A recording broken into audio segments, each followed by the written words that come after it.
உலகெங்கும் வாழும் என் இனிய தமிழ் நெஞ்சங்களுக்கு இயற்கை ஜோதிடம் சார்பாக என் இதயங்கனிந்த வணக்கத்தை தெரிவித்துக் கொண்டு, கடகராசி பெண்களுக்கு இந்த 2025 ராகு கேது பயிற்சி எப்படி இருக்கும் என்று ஒரு சிறப்பு பார்வை பார்ப்போம். அதற்கு முன் இவர்களுடைய சிறப்பு குணங்களையும் பார்ப்போம். பொதுவாக கடகராசி என்பது காலபுருஷ தத்துவப்படி 4ஆம் இடமாகும். இந்த 4ஆம் இடம் ஸ்தானத்தில் தாய்மை குணம் கொண்டது. அது மட்டுமல்ல, இந்த 4ஆம் இடத்தில் சந்திர பகவான் ஆட்சி பெறக்கூடிய இடமாக இருக்கிறது. சந்திரன் என்றாலே மனோபாவகன், பெண்மையின் அடையாளமே இந்த சந்திரன் தான்.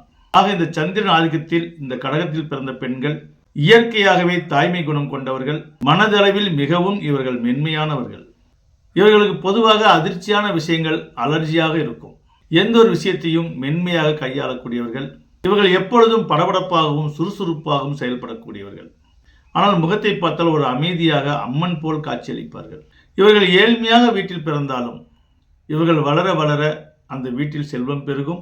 இந்த கடக பெண்கள் பிறந்த வீட்டில் மட்டுமல்ல, புகுந்த வீட்டில் காலடி எடுத்து வைத்த பிறகு 100% அந்த குடும்பம் நல்ல வளர்ச்சி பெறும்.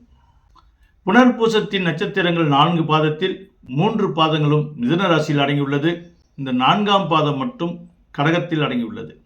இந்த புனர்பூசம் 4ஆம் பாதத்தில் பிறந்த பெண்கள் நல்ல படைப்பாற்றல் கொண்டவர்கள், அறிவுத்திறன் கொண்டவர்கள், எந்த ஒரு விஷயத்தையும் ஆழ்ந்து யோசித்து செய்யக்கூடியவர்கள்.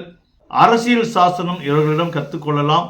பொதுவாகவே கடகராசியில் பிறந்த பெண்கள் 90% ஹவுஸ் ஒய்ஃபாக இருக்கத்தான் மனதார விரும்புவார்கள். இவர்கள் வேலைக்கு போவதாக இருந்தாலும் கூட வேண்டா வெறுப்பாகத்தான் வேலைக்கு செல்வார்கள். ஏனென்றால் இவர்களுக்கு குடும்ப பொறுப்பு அதிகம்.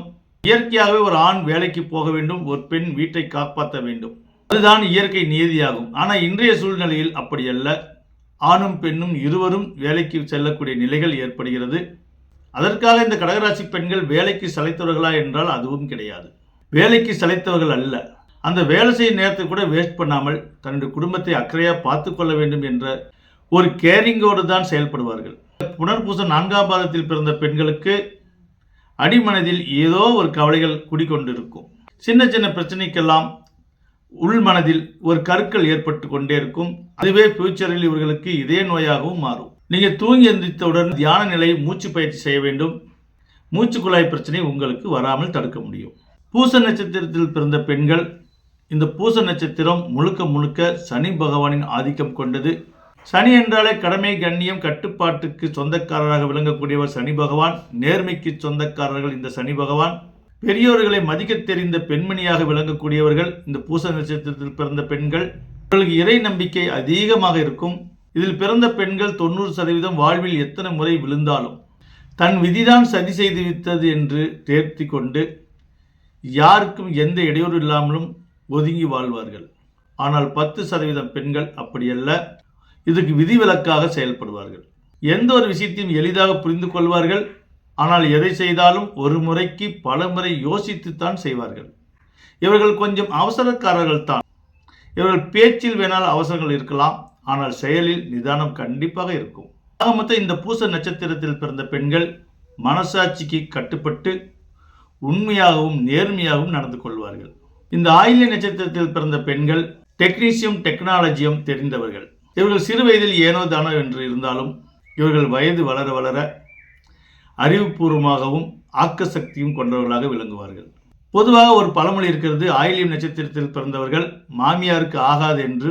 தேவையற்ற ஒரு பழமொழியை இன்னும் காலமாக அதை நம்பிக்கொண்டிருக்கிறார்கள். மாமியாருக்கு ஆகாது என்றால் அது எப்படி ஆகாது என்றால், இந்த ஆயில்ய நட்சத்திரத்தில் பிறந்த பெண்கள் துரிதமாக செயல்படக்கூடியவர்கள். எந்த ஒரு விஷயத்தையும் முற்போக்கு சிந்தனையோடு செயல்படக்கூடியவர்கள்.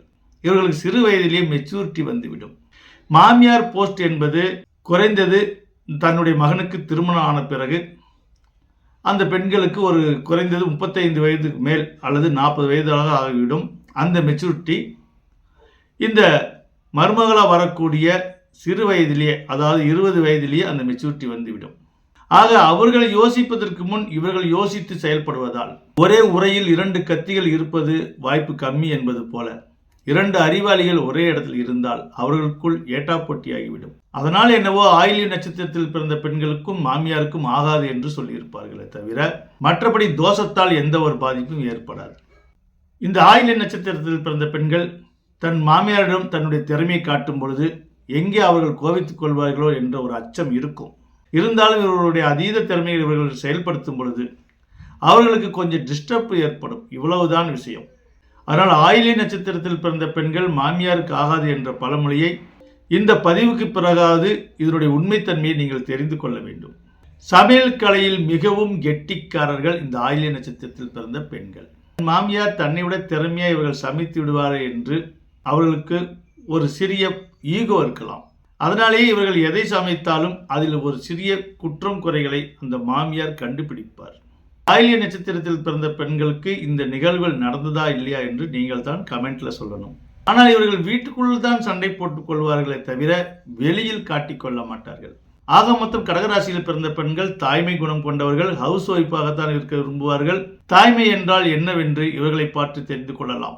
அப்படிப்பட்ட கடகராசியில் பிறந்தவர்களுக்கு இந்த ராகு கேது பயிற்சி உங்களுடைய 9ஆம் இடத்திலிருந்து 8ஆம் இடத்துக்கு செல்ல இருக்கிறார் ராகு பகவான். உங்களுடைய 3ஆம் இடத்திலிருந்து 2ஆம் இடத்துக்கு வர இருக்கிறார் கேது பகவான். ஆல்ரெடி உங்களுடைய குரு பகவான் 11ஆம் இடத்தில் சஞ்சரித்துக் கொண்டிருக்கிறார். இனி சனி பகவான் 8ஆம் இடத்திலிருந்து 9ஆம் இடத்துக்கு செல்ல இருக்கிறார். திரிகோணஸ்தானமான 9ஆம் இடத்துக்கு சனி பகவான் செல்லும் பொழுது எதிரிகள் தொல்லைகள் விலகும், நஷ்டங்களும் கஷ்டங்களும் விலகும். பெரிய லாபம் கிடைக்கவில்லை என்றாலும் ஓரளவுக்கு நிம்மதியான சூழ்நிலைகள் நிகழும். ராகு பகவான் 9ஆம் இடத்திலிருந்து 8ஆம் இடத்துக்கு வரும்பொழுது வண்டி வாகனத்தில் மிக கவனமாக நீங்கள் செல்ல வேண்டும். எக்ஸ்போர்ட் தொழில் செய்பவர்களுக்கு மிக பாதிப்பு ஏற்படும். உங்களுடைய குடும்பஸ்தானமான 2ஆம் இடத்தில் கேது பகவான் சஞ்சரிக்கும் காலத்தில் குடும்பத்தில் மிக கவனமாக நீங்கள் செயல்பட வேண்டும்.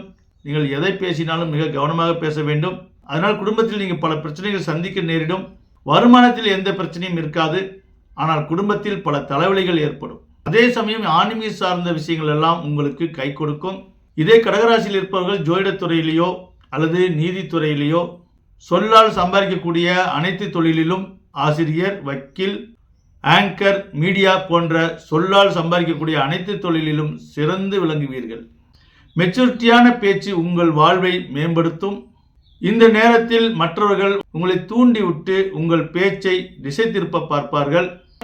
இந்த பதிவை நீங்கள் பார்த்த பிறகாவது நீங்கள் உஷாராக செயல்பட்டு விஜய் படத்தில் சொல்வது போல கடுப்பேதனுடைய உம்மனும் கடுப்பேதனுடைய கம்முனும் இருந்தால் உங்கள் வாழ்க்கை நல்லா இருக்கும் என்று சொல்வது போல நீங்களும் அப்படி செயல்பட வேண்டும். ஆனால் வருமானத்துக்கோ வேற எந்த ஒரு பிரச்சனைக்கும் தடைகளும் தாமதம் ஏற்படாது. நிச்சயம் நல்ல வசதி வாய்ப்புகள் ஏற்படும்.